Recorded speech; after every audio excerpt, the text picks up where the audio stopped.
this an original part? Well, who knows? It's not original now because it's bent. Man. But how does this get bent? Well, I don't know. You know, I don't know really how you can bend this. Can we get this on aftermarket? Nope. So OG parts only for this one. OG parts only. Close the door.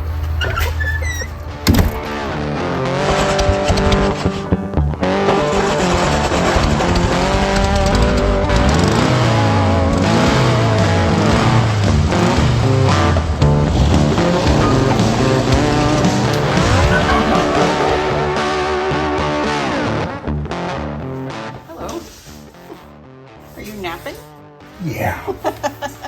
Upside down arm and shoulders day. Oh, yay. Hi, folks. Happy Saturday. All right. Hop up, man. Old man noise is coming. Oh, yeah. All right. See, that was pretty flawless. Yeah, well, something. I've gotten pretty good about getting them off. Yeah. All right, so we have a question today, and it's a little long, so bear with me. But okay. So, you know, as you're doing a restoration, sometimes you have to make choices between original parts, NOS, repo. How do you know if a repo is going to work? And when should you hunt for and spend the extra money for original? And the third part of that is, how much is this going to impact the value of the car? I hate when people ask me the value of the car question, because that's really subjective. You know, that really has to do with, are you an NOS dude? You know, does it have to be 100% bone stock original, period, which is kind of weird anyway, since they threw parts left and right.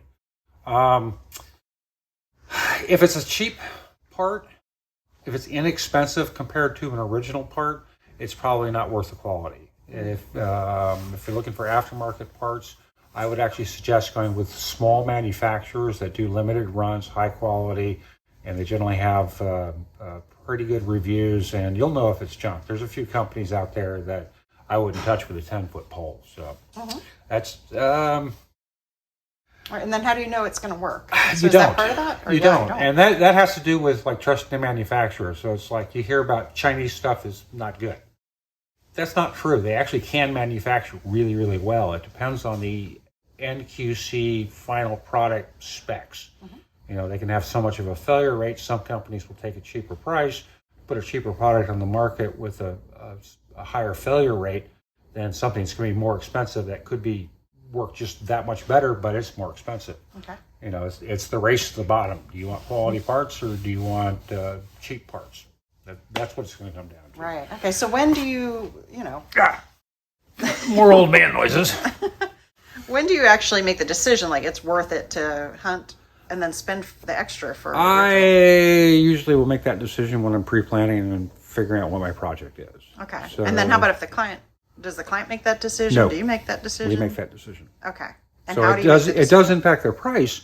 Right. But we make it because we want to put the best quality product out there on the market. And what we found is with the cheaper parts, yes, you save in the front end, but you spend more time and labor to make it work. Right. So you have to modify brand new parts in order to make them work. It's the nature of the beast. I've had a couple pieces of sheet metal that the client had given me that I had to take it completely apart in order to fit it to the car before we put it back together. And if he had just spent the extra $40, I wouldn't have had to spend $120 in metalwork. Right. So you're going to spend it one way or the other, right? Yeah, and I'd rather have something fit and be less obtrusive to my brain. Okay. So that's pretty much it. That's pretty good.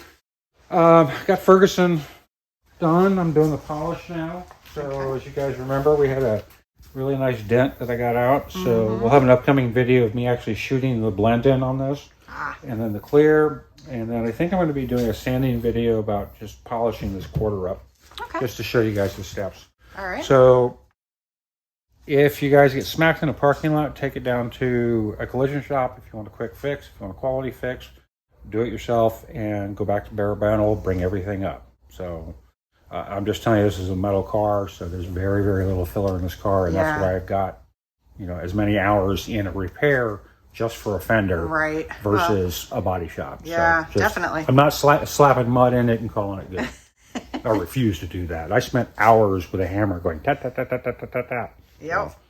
So, Mr. D. All right. Darren, way over there. All right, let's see if we can get over here. So, we got some things going on here. We do have a few things going on, as many as I want going on, but yeah, we have a few things going on. So we have 2 people out. One's getting married and the other one's getting something else done. So medical procedure done. So yeah, so we're down and it's raining today, so Ick.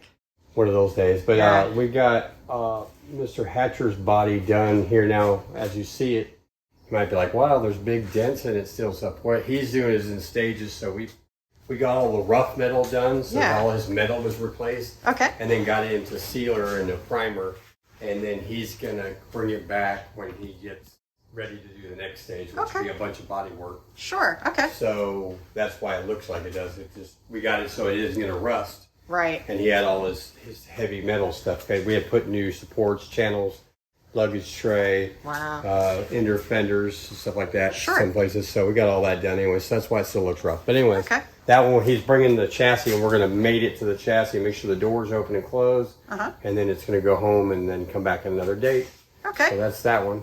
That's one way to do it. Yeah, that's one way to do it. All we got, so you don't see all the time. Here's little split windows right here. Wow. These are ranges split windows that Spook is working on putting the chrome, which is real fun as anybody's done that, into the rubber. So that's where we're at on that. Those are windows were just tinted. How much were they? About a lot? There were a lot. A lot. So it's a full ceramic coating. Oh wow. So it's top end Yeah. coating. Which makes it more fun when you're trying to slip working with metal and rubber around that glass. So, and you'll see in a minute the rest of the glass that we're dealing with over here. Okay. But Herbie's, his kingpins are out getting rebuilt. They left yesterday. We had to find some other ones and we got them out yesterday to go get rebuilt. Okay. So he's just sitting here waiting on that. Behave, Herbie. Yeah, we've got a bunch of what happened on Riley here since last. So yeah, all right. Riley's going to be happy here. Riley's got a trunk lid now so that it works. And nice. Joseph terminated all the wiring, so all the wires on tail lights are in and wired up. The rear lights are wired up. The bumper's finally permanently mounted. Wow. We got lights back here that are on. Cool. So all the little things are starting to happen. Yeah. So he's got, I think, the radio and everything all wired up. The gauges, we're waiting on some seals to put them in, but all the wiring's done for that. Okay. We're getting ready to put the hood on. He's tapping those holes, and he got all the wires and stuff terminated up here. So we're getting ready to put the hood on it. The door seals are getting ready to go on, all the little chrome pieces. If you look at how that big shiny chrome piece right there at your foot, right there. Ah. So we're going to put those on, and then the quarter window trim will go on, and the quarter windows will go in. And I think the only thing we're waiting on hanging the doors is the door switch rubber somehow didn't get put on, so we're going to put that on, then we'll hang the doors. Great. And then, boom, we'll go from there. Getting close. You know the story here? I don't even have to say it. Still waiting. Well, we do open his stuff up and look at it every once in a while. Wow. It is pretty. It is pretty. Keep looking at it. Mr. Hersker is waiting on his wire harness. We already know that. Oh, so did the headliner come? It's on its way. Oh, nice. Yeah, so. Okay. That's progress. Yeah, it is progress. Range has got a bunch going on. So his rear, I don't know if the rear seat was in last week. No. Oh my gosh. Yeah, so, and it's not permanently in, but we had to set it in there to get so being that you know that this is a split bug, and some of you know the whole story, so this is a newer pan. So with that and the 52 Zwitter body, obviously things aren't the same between here. So we're having to make the panels back here, custom make those. Plus we've got custom electric heaters that are going into those instead of the regular heaters. So we got to make room for all that. The shifter's in. You can see that CLC shifter. So cool. His old school original steering wheel. The horn button's on. Yeah, we just put that on for alignment. So the steering column got put in yesterday. We had to make a custom boot down here to cover that up. The carpet's not completely in. It's just set in to get kind of where we're going. Yeah. We're making a custom boot for that. Dealing with the hoo-hoos here. Call them whatever you want to call them. The hoo-hoos. The pop-out windows, quarters are here. The tinted also. Oh, over there. Okay, cool. Vent windows are tinted, but we had a little situation with that, so we're changing it up a little bit. The front windshield's going to be Safari, like we said. You should see that coming up soon. It's a Safari? Yeah. So I did not know that. And its parts are here, and the glass is here, but we got to finish up the headliner on that front part here. Oh my gosh. Before we do that. This thing is insane. And then when Spook gets his insanity back, he'll get it back on this rag top. Oh, yeah. Well, you know, it's not a regular rag top, so this car didn't come with a rag top, as you know. Of course not. They cut a hole out of a perfectly good roof and then put this in here pretty much. So, and then we're having to pretty much make it because it's not a regular one. Right. So it's a trial and error thing, but we're getting it done. And other than that, let's see, most of his wiring is done. Hey, are we on the semaphores for this one? Are they going to blink? Or are they just going to come up? They're just going to come up. Okay. They're just going to come up. But the cool thing is he's still got his tail lights, which are going to work. So these will come up. And I think it's 3 or 4 seconds after you shut your turn signals off, these will drop back down. Oh, that's so cool. So they'll both work. But they do make now a blinker bulb that has its own blinker inside of it. You put the bulb in there and it has its own interrupt, so it can blink, but he didn't ask for one to blink. And that's a little crazy anyway. So sure, yeah. And they didn't blink. If you want to be an original semaphore, they didn't blink. So that's going above and beyond.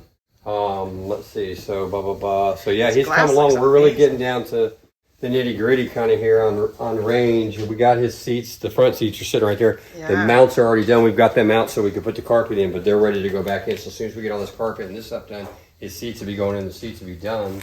You see his pillows. The custom pillows were made for the seats in there. I guess probably we've seen his custom the radio thing box. Yeah, that's back there. Now you can see where it's going to live back there behind the seat. Other than that, we're getting down to the nitty gritty. So we're waiting on some little things we had to custom make, obviously, because everything's custom. So Jeremy had to make a custom mount for the brake reservoir. That's not the actual brake reservoir. It's one we used to mock up, but it's down in here behind here because of the custom front end. Obviously, you guys know that the brake reservoir sit right where most of this is at. So we had to make this, and we'll put that in there and get that all piped in. And then we got blue lines coming in a new reservoir, and then we'll get the gas tank piped in and wired up, and then you won't see that anymore. Wow. So, yeah, it's come along. We're really getting down to the nitty gritty. That's exciting. We had a glove box incident. It was the wrong year, but there we go again. Like you said at the beginning of those questions, the right, not always.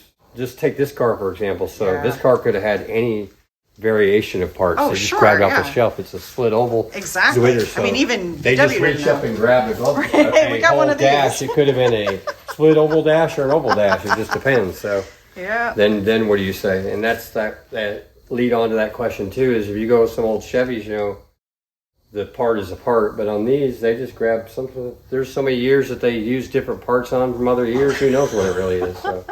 Anyway. That's true. All right. Here we have Mr. Stewart, Super Beetle. He comes in. He's a local customer, comes every once in a while, gets stuff done. So we got his whole front end tore apart. He's getting his whole front end redone, all bushings and sway bar and all that.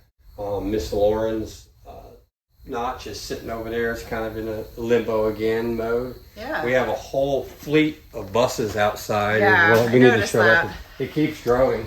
You know, we've got 4 out back. We've got 4 out front. So, including the Vanagon. Yeah, when the duck. Well, the Vanagon's here. They're just showing up. We're just doing brakes on it. Okay. And they're still VW brakes, so that doesn't change too much. Right.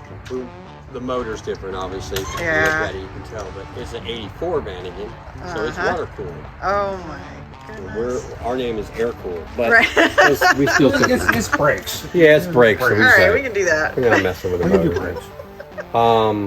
Mr. St. Pierre's little lime green one out there. We've settled down now that we're gonna go ahead and take his motor and send it in to rebuild. Okay. Mr. Bauer's motor is gonna come back hopefully soon. So we got motors going on everywhere. Miss Riley's motor's on order too. So. All right. And anyways, then who's the red? Mr. Gill's. I thought that was Gil. Yeah. Yeah, right. He came back in for some things we had. Okay. So we're gonna work on him and get him out of here. Other than that, I think we're done for the week. It's really kind of it's been a good week though. Been a good week. We've done a lot of things. Yeah, we've got a lot of things going on in these cars. So. All right. Some days it doesn't look like progress, but some days progress just kind of sneaks up on you. Yeah. Yeah. That's true. Yes. All right. Well, that's how it rolls, guys. You know what to do. Goodbye, nice people.